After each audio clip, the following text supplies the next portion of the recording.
All right, so today we're going to be reacting to the State of the Union address. I'm also going to be reacting to the Republican response to the State of the Union speech because I got a lot of takes on that. Today, COVID no longer controls our lives. Uh, 2 years ago, democracy faced its greatest threat. Yeah, we still got more than 400 people dying every day. We're going to make sure the supply chain for America begins in America.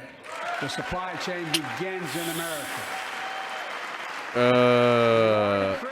You see how a lot of people didn't stand up on the Republican side because a lot of people know, like, if you export jobs overseas, it's gonna be a lot cheaper for people's pockets. A lot of these people are investing in stocks, inside trading, as well as investing in businesses that, you know, will be affected if we keep jobs in America. If you don't know why it's such a big issue that people export jobs here from American to overseas, it's because they have a lot, you know, chiller laws overseas into like how you pay workers. A lot of times people working in sweatshops under horrendous conditions to build like the stuff you wear, down to your Nike slides, to your polos or whatever. And those capitalists and CEOs are probably the main one lobbying these people over here, lobbying a lot of people in Congress to the point where it's just like, you know, they're getting the cutting the money too. They're basically a silent and partner in the business. We used to be #1 in the world in infrastructure. Yeah, we did. To 13th in the world. The United States. Because we haven't made the investments in it, we need to invest in infrastructure. But here's the thing, it's going to take years, maybe decades to complete it. And he only serves in office 8 years. He just got it passed, I think, last year. And it's just one of those things where, yes, you got a good design, a good idea, but like, how do you implement it? That's one of the biggest issues with federal policy. And one example I can talk to is the Model Cities initiative back during the LBJ administration. I'm currently doing a personal research project about this. If you don't know, the Model Cities initiatives was a federal investment program to basically not build up infrastructure, but to create jobs that can, you know, lift the urban sprawl in the inner city out of poverty and create a better middle class and create a safer society. Because during that time, Black and brown folks were, you know, experiencing the compounding effects of what racism and slavery has done. They didn't have good schools, they didn't have good hospitals, they didn't have social infrastructure, they didn't have good job opportunities, as well in the fact that urban renewal, the traditional part of it, is what we are seeing today with gentrification. Basically, you know, white people, you know, or wealthy, you know, people would just invest in the neighborhoods and only invest in businesses to generate more money, not really hire people in the neighborhood, and just really, you know, just try to kick out people out of their neighborhoods or let the neighborhood go down, you know, to sprawl. Where LBJ stepped in was that we're going to create Model Cities initiative to the point where residents can submit their own plans for their own neighborhoods without going through the city or going through any, you know, municipal districts. They can create their own neighborhood corporations to get this done, create their own jobs, create their own training programs, and all that is going to be done from the ground up without any interference from the city. And while that seemed like a good idea at the time, and while there's a lot of successes on the program, it didn't really reach its full fruition because, for one, they didn't have enough federal money to be able to, you know, complete the changes, as well as whenever you design programs, you have to make sure the follow through is good. And basically, many cities were able to figure out, you know, loopholes, get interfered in the programs to turn it into gentrification. When Nixon came along, he basically just gutted the whole program for a new program. I think community block grants, I believe, or community development grants. Basically, the program didn't reach its like final form, and a lot of people were just talking about, oh, this is because the Black and brown folk don't know how to own their own communities, they don't know how to invest in their own communities, they don't know how to take care of their own communities, when it's, in fact, it's more on the implementation of it. So when he's talking about his infrastructure build, like, it sounds fine and dandy and sound grand and that we need it, but we need to make sure we have a good follow through. We need to have, like, make sure it's airtight to the point where it's just like, if another president come in, it doesn't get gutted. I'll link the actual papers below, but there's a lot of good investment that need to be made in communities and like into the infrastructure, because our infrastructure is trash compared to around the world. And I mean it sincerely. I want to thank my Republican friends who voted for the law. They're all mad. And my Republican friends who voted against it as well. But I still get asked to fund the projects in those districts as well. But don't worry. I promised I'd be a president for all Americans. We'll fund these projects. And I'll see you at the groundbreaking. Man, Dark Brandon in his dark era, man. Like, it's just so funny. He just don't care no more. It's like I always bash on, like, we have a lot of older politicians and like we need more young blood in the, you know, Congress and all that. But it's just like, you know, he just don't care no more. I like it. Every day, millions need insulin to control their diabetes so they can literally stay alive. Insulin's been around for over 100 years. But Big Pharma has been unfairly charging people hundreds of dollars, $400 to $500 a month, making record profits. Not anymore. If drug prices rise faster than inflation, drug companies are going to have to pay Medicare back the difference. We're finally giving Medicare the power to negotiate drug prices. Okay, let's see what how true that is. I see right here the Inflation Reduction Act, which Mr. Biden signed into law in August, does fulfill Democrats' long-held goal of empowering Medicare to negotiate price of prescription drugs directly with pharmaceutical makers. But the law does have a limits. The negotiation provisions do not kick in until 2026, 3 years from now, when the federal government may begin negotiating price of up to 10 medicines. The number of drugs subject to negotiation will rise over time. Yes, like you can negotiate drug prices, but here's the thing. It's going to take a while for it to kick in, as well as the fact that it's not going to be like you can negotiate every drug. And so going to a better breakdown about this, basically what Biden was talking about is the Non-Interference Act or clause, which stipulates that the HHS secretary may not interfere with negotiations between drug manufacturers and pharmacies and prescription drug plan sponsors, and may not require a particular formulary into a price structure for the reimbursement of covered Part D drugs. The Part D Non-Interference Act has been a long-standing target for some policymakers because of the very limited ability of the federal government to leverage lower prices. Medicare Part D and Part B drug spending is highly concentrated among a relatively small share of covered drugs, mainly those without generic or biosimilar competitors. So where the Inflation Reduction Act came in and what Biden is talking about, essentially like, you know, we're going to negotiate a better catalog of drugs, amends that the non-interference clause, the clause I just said above, by adding an exception that requires the Secretary of HHS to negotiate prices with drug companies for a small number of single-source brand name drugs or biologics without generic or biosimilar competitors that are covered under Medicare Part D, starting in 2026. Yep, so it's gonna take a while. And Part B starting in 2028, so it's gonna take even a longer while. Under the number of drugs will be 10 Part D drugs for 2026.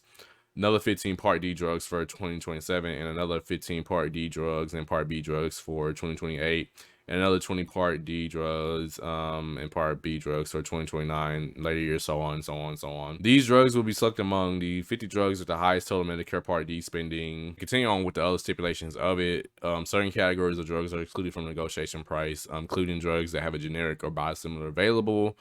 Basically, if there's like more than one of this drug. Drugs that are less than 9 years for small molecular drugs, or 13 years for biological products for their FDA approval or licensure. Drugs with Medicare spending of less than $200 million in 2021. Drugs with an orphan designation, certain rare condition, and you know it has to meet strict criteria to be an orphan drug, as well as all plasma derived products. So basically these are the top 10 selling drugs in Medicare Part D, including several costly medications to treat cancer, blood clots, type 2 diabetes, cancer, rheumatoid arthritis, type 1, type 2 diabetes. Part B, cancer, osteoporosis, bone marrow stimulant, cancer, rheumatoid arthritis. Basically, this shouldn't be this hard to negotiate the cost of drugs. And really, like, I don't even think drugs should even be costing like more than like $100 at most, you know, to survive. And what this really shows is it's Medicare, and with this Obamacare, you know, looped into it as well. This doesn't really change the shape of healthcare. Like, yes, you know, people are getting, you know, helped by this, and at the end of the day, we need to have lower cost of drugs, but it still goes into the model of healthcare that's been around for the past like few decades, where it's, you know, charging per cost, per pill, per body, basically, whether you go to the hospital, whether you go to the pharmacy, whether you go to a doctor's office. Now some members here are threatening, and I know it's not an official party position, so I'm going to exaggerate, but threatening to repeal the Inflation Reduction Act. As my coach, that's okay, that's fair. Bruh. As my football coach used to say, lots of luck in your senior year. Oh, Dark Brandon strikes again. But on a serious note, you clapping on it in live TV and just be like, yeah, we're going to repeal it, we're going to repeal it. Like, that just sounds very dumb, and it sounds like you don't give a care about the American people. Like, let's go around the details of it. So the Inflation Reduction Act is mostly about clean energy and climate action, which I get a lot of people are kind of upset with because, you know, oil is still king over here, and it's just like, I don't understand why. $307 billion in investment with lower energy costs for families and small businesses to accelerate private investment in clean energy solutions in every sector of the economy and country, and strengthen supply chains for everything from critical minerals to efficient electric appliances, and create good paying jobs and new economic opportunities for workers. Along with the legislation, it has large investments in healthcare, prescription drugs, like we just talked about, making them more affordable, as well as taxing wealthy companies. Corporations with at least $1 billion in income will have a new tax rate of 15%. Taxes on individuals and households won't be increased, thank the Lord. Stock buybacks by corporations will face a 1% excise tax. IRS has been sounding alarm for years about being underfunded and being unable to deliver on its duties. The bill invests $80 billion in the nation's tax agency over the next 10 years, so IRS is coming for you if you got some back taxes, so keep that in mind. Currently, medical insurance premiums under ACA are subsidized by the federal government to lower premiums. These subsidies were scheduled to expire at the end of this year, will be extended through 2025. Approximately 3 million Americans could lose their health insurance if these subsidies weren't extended, according to the U.S. Health Departments of Health and Human Services. Good, because it allows more premiums to be under, you know, ACA, that would have been extended, especially since we're going through a COVID public health emergency, which was about to end in May. I think a lot of Republicans have issues with is that it will have a negligible effect on inflation. In 2022 and in 2023, it will change inflation somewhere between 0.1 percentage point lower and 0.1 percentage point higher than it is currently, which is not a big, huge jump. Or the CBO also estimates the bill will decrease the deficit by more than $100 billion over the next decade. So even though that there won't be immediate relief for customers and consumers, it's very monumental because this is an investment in our future. Because a lot of people don't understand this, but climate change is here. A lot of people are still denial about it, but is at the end of the day, you're seeing effects in, hurricanes happen the past year, especially in Florida. You're seeing effects in wildfires happening in California, out in the West. And you're seeing the effects of it happening on our polar ice caps in Antarctica. Like, flooding is about to increase sea levels, and this is an investment we need to be more into because it's investing more into like clean energy that's not going to destroy our planet. It's outrageous. Why? They invested too little of that profit to increase domestic production. And when I talk to a couple of them, they say, we're afraid you're going to shut down all the oil wells, all the oil refineries anyway, so why should we invest in them? I said, we're going to need oil for at least another decade. Yep. And that's going to exceed and beyond that. We're going to need it. Production. If they like, y'all know how disrespectful it is to laugh during the president's speech? I barely like the guy myself, but it's just like, you can't expect people to act right in the US, if you're acting like children in Congress. Like, people wonder why we got so much crime going on right now, when I can argue that it's not really that bad compared to like other numbers in the past. If your members of Congress can't even act like civilized human beings, then at the point you can't expect Americans to do better. They are old. Like, these are old people like acting like this. Like, it's such a shame what's going on in the Congress right now that it's just like, I can't even fathom what's going on. And Kevin McCarthy got a smirk over here when it took like at least 10 rounds for him to become a Speaker of the House. So I don't know what's going on right now. Some Republicans want Medicare and Social Security to sunset. I'm not saying it's a majority. Let me give you, anybody who doubts it, contact my office. I'll give you a copy. I'll give you a copy of the proposal. Other Republicans say, I'm not saying it's a majority of you. I don't even think it's even a significant, but it's being proposed by individuals. I'm not politely not naming them, but it's being proposed by some of you. Like, he ain't wrong. Folks, as we all apparently agree, Social Security and Medicare is off the books now, right? They're not to be stopped. He just baited the whole Congress. The way he just baited the whole Congress, like, okay, I guess Medicare and Medicaid's off the books. Let's go, y'all. And like, they slowly about to get up and stuff. He did a master class in this. Now, the reason why that was such a big debacle at the State of the Union is because of Rick Scott plan to, double down on the sunset of Medicare and Medicaid. So the reason why a lot of people were in an uproar about Medicare, Social Security at the State of the Union was because of Rick Scott's new proposal that he's been doubling down on for the past year now.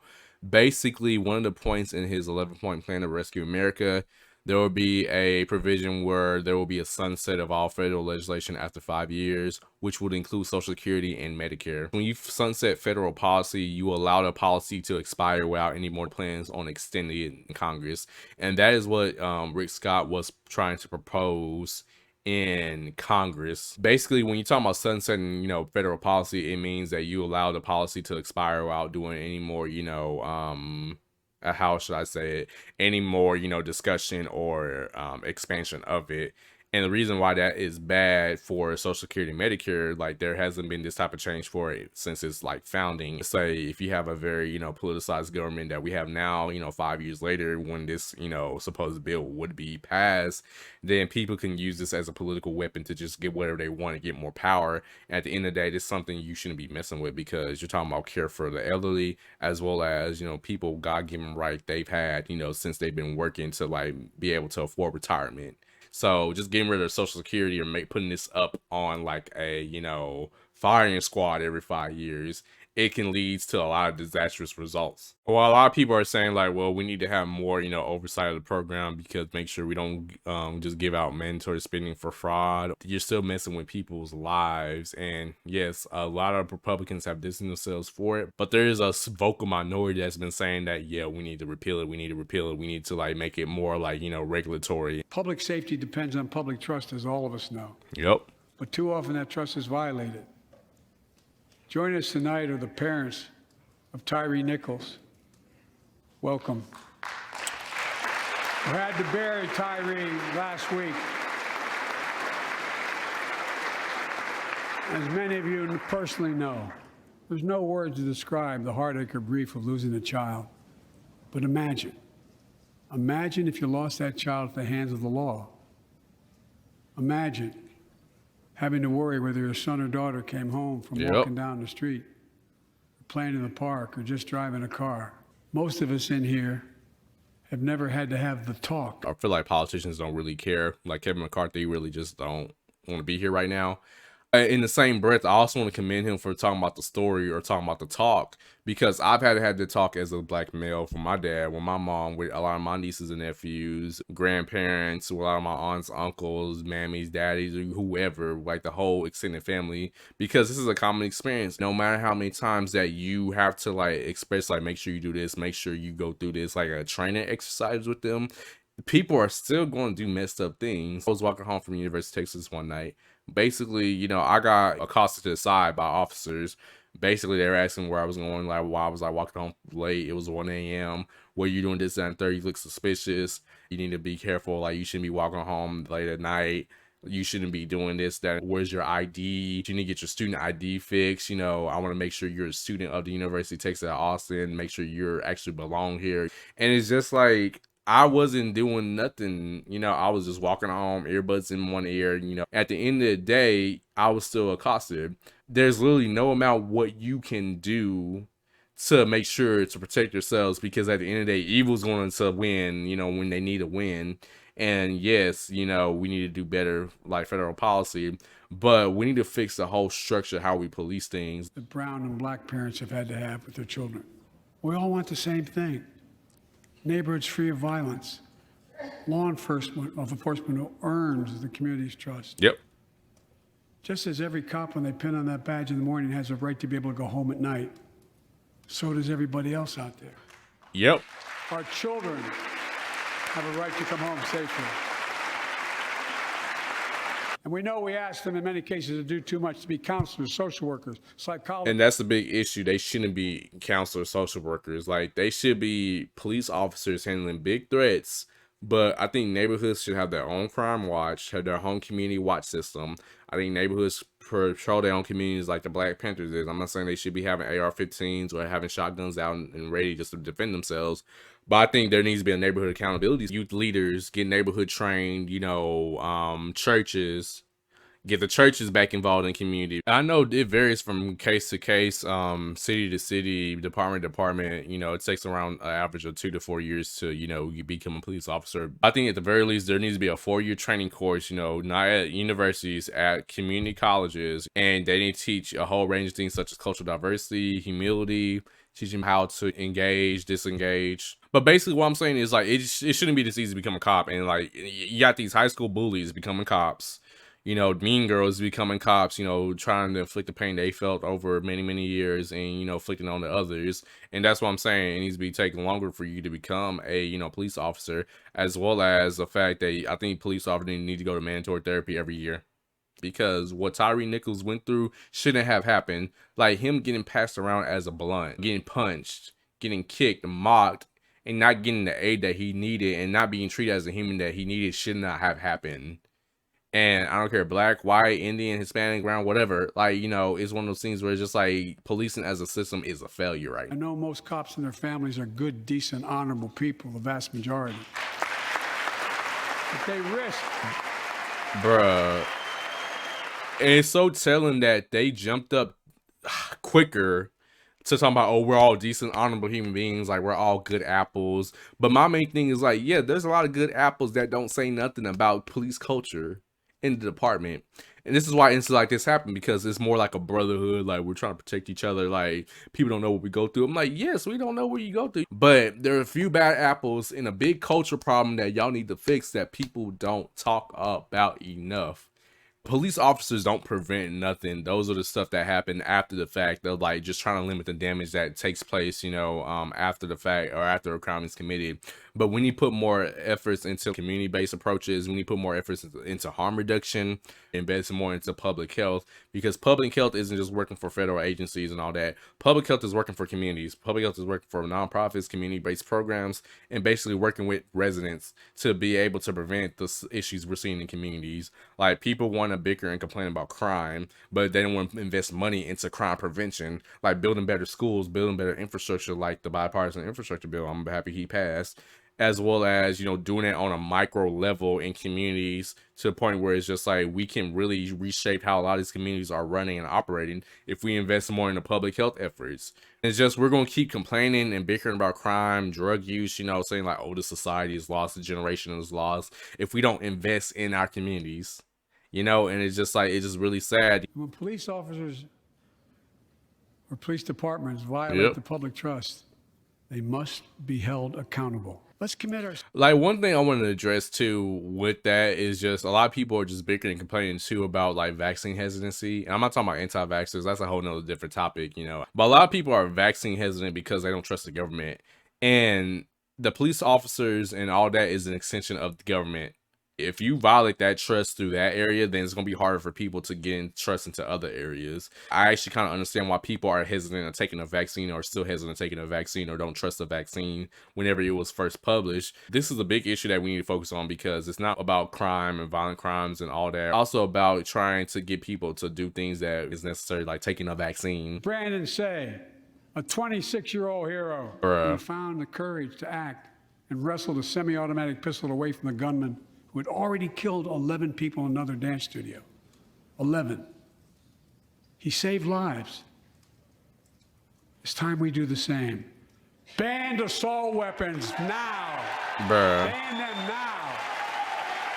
Once and for all. Congress must restore. They all upset.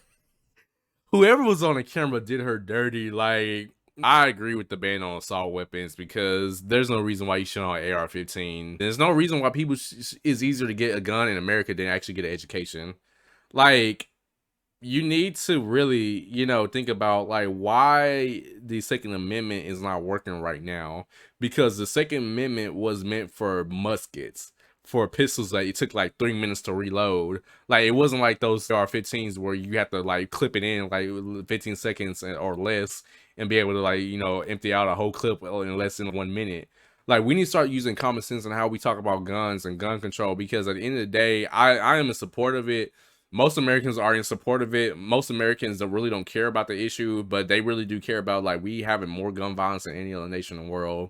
Fentanyl is killing more than 70,000 Americans a year. They're saying border? You got it. I heard border in China. So let's That's launch a major embarrassing. surge to stop fentanyl production and the sale and trafficking with more drug detection machines, inspection cargo, stop pills and powder at the border. That's not gonna do much. Working with Because people, you gotta understand, stuff is gonna move to the U.S. regardless. Like, my main thing is, like, understand who's in control of the fentanyl business in the U.S. and shut them down, so that way they can start shutting down buyers in the U.S.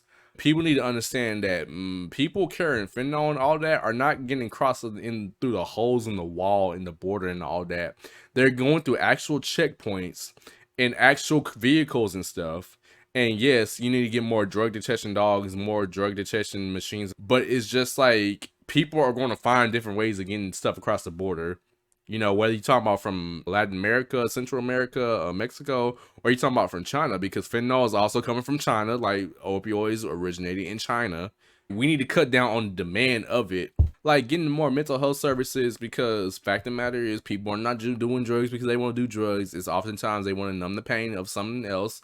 Or, you know, life is difficult. They just want to numb the pain. And it's just like, you know, everyone's built differently. Like, while you might not take drugs to do it, I don't take drugs to do it. A lot of people feel like they need to take drugs. If we actually invest in mental health services, public health infrastructure, and just invest in better schools and better education about drug use and all that, then you can cut down the demand of fentanyl instead of just blaming borders or creating this narrative that, oh, Mexicans are bringing, you know, stuff across the border. They're trying to destroy our communities and all that. Most people coming across the border are actually trying to flee from gang violence or like stuff going on in their own countries and to get a better life in America. If you really want to stop, you know, the influx of people coming through the border, actually fix the issues going on in the other countries that the U.S. has caused throughout the decades. I'm like talking about actual Latin American history from, you know, actual Latin American historians. Invest in public health and mental health services to prevent people from actually wanting to get, you know, drugs, clamping down on these crime syndicates that are like trying to push this stuff. Then at the end of the day, you can fix the whole drug and border crisis.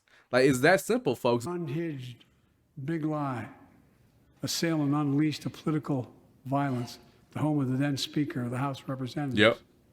Using the very same language the insurrectionists used as they stalked these halls and chanted on January 6th. Here tonight in this chamber is a man who bears the scars of that brutal attack, but is as tough and as strong, as resilient as they get. Yep. My friend Paul Pelosi. Paul, stand up. What's up, Paul?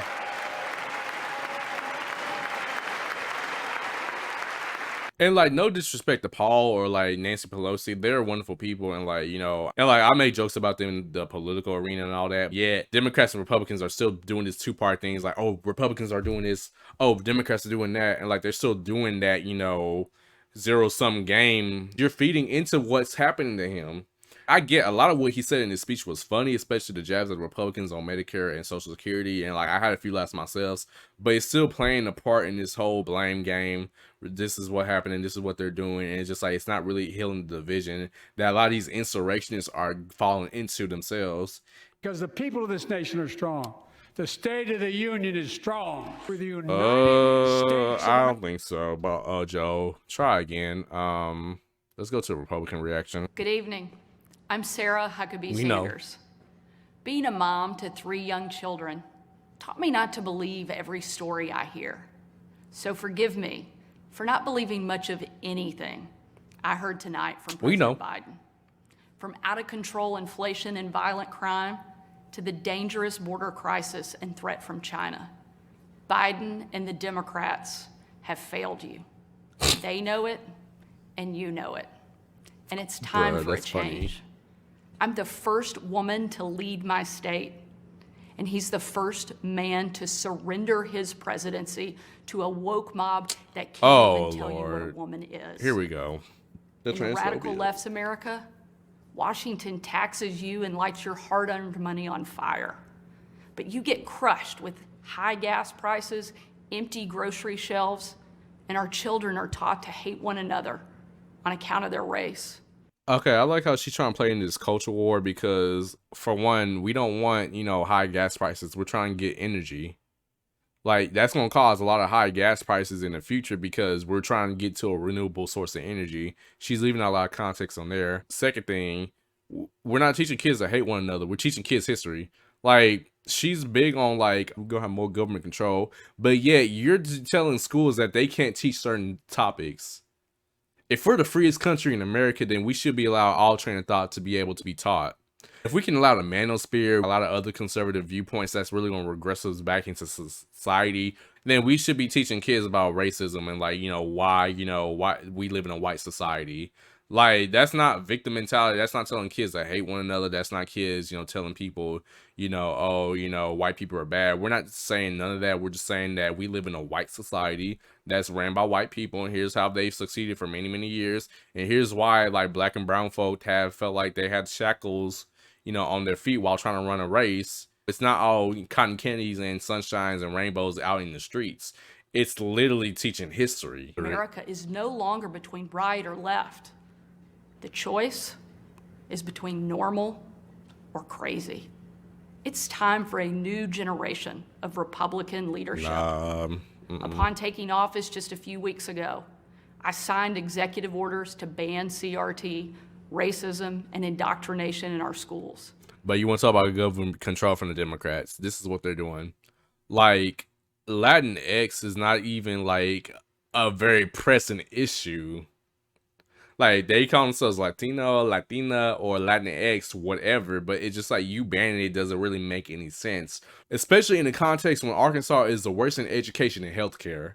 Like, let's just get started on that. Why don't you start passing executive orders on that? Americans want common sense from their leaders.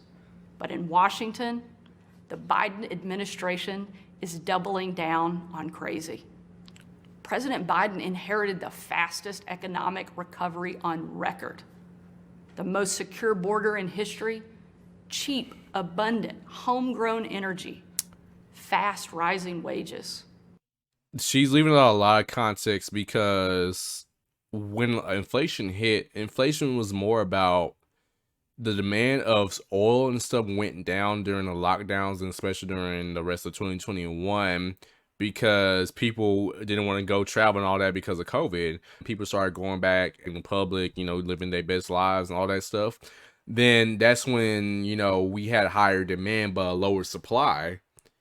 And that's why we had higher gas prices during that time, especially when you talk about when it led into 2022, because supply for it decreased during the COVID years. That was the biggest reason why there was a lot of inflation for the past year, because of supply and demand keeps fluctuating. Since oil is still king, whenever you have an increase in oil, you want to have an increase in the prices in all other things, whether it be eggs, chicken, everything at the grocery store, entertainment, all that. Because of the supply and demand market is so reactive what's going on to the world, that is why inflation was high. It wasn't necessarily because of Democrats spending money in Congress. That is one of the biggest lies they're telling you. They're painting this big narrative like, oh, Biden's spending this, Biden doing this, when in actuality it's just supply and demand and capitalism. 100,000 Americans a year are now killed from drug overdoses.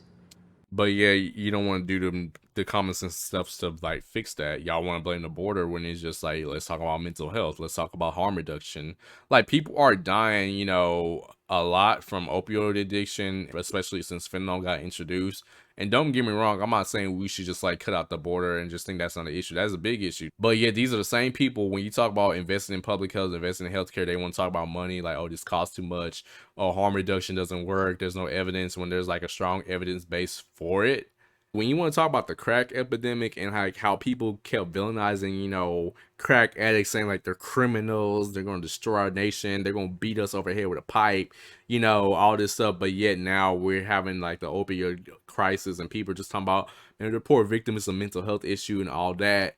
It's like the same way that we talk about gun violence in the black and brown communities versus white communities. Like, we often criminalize black and brown bodies, but yeah, we often try to like victimize white bodies, whenever we talk about gun violence. And it's just like, it's a narrative they're keep trying to pin up. They're talking about, oh, black, brown people coming from the border, they're going to destroy our nation. They're bringing in fentanyl. They're going to freeload off our nation, all Medicare, Medicaid, Social Security, and all that. When the fact of the matter is, when most undocumented immigrants come over here, they might be able to pay taxes or whatever, but they don't get the benefits from those taxes. Corporations are taking advantage of people in vulnerable situations to give them, crappy pay and just telling them you gotta work. And a lot of times they don't have that choice to whether they have it because they can get reported.